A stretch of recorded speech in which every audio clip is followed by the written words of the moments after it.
par lui-même Tshisekedi et le président du Burundi. Vous les avez entendus?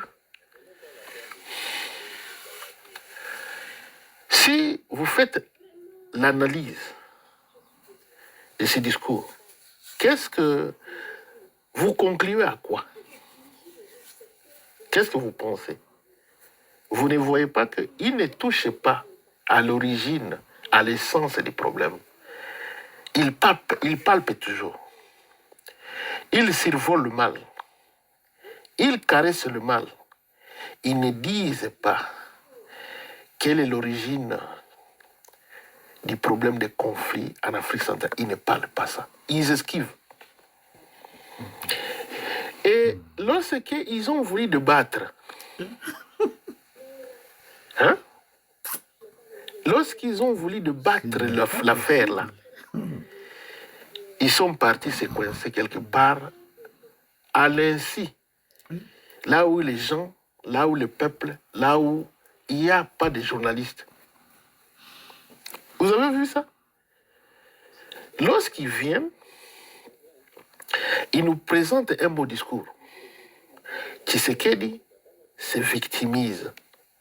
Il parle au Congo, les Rwandais, entretien des milices, tout ça. Il parle ça. Hein? Vous avez entendu ça? Mais Antonio Guterres va prononcer notre discours de la même façon.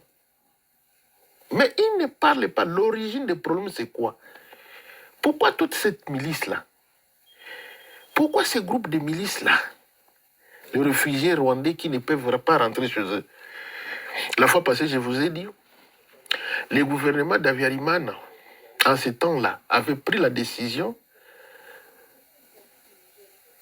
que tous les Rwandais qui se retrouveraient en dehors de leur pays, ils étaient exigés de prendre, de demander asile et nationalité dans les pays qui les hébergeaient.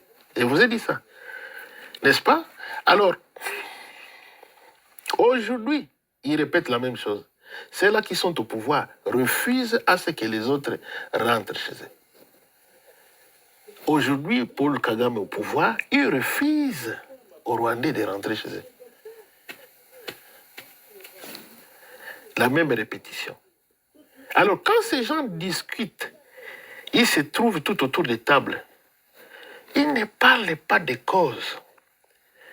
Ils parlent toujours des effets. Ils parlent toujours des effets. Et nous, Africains,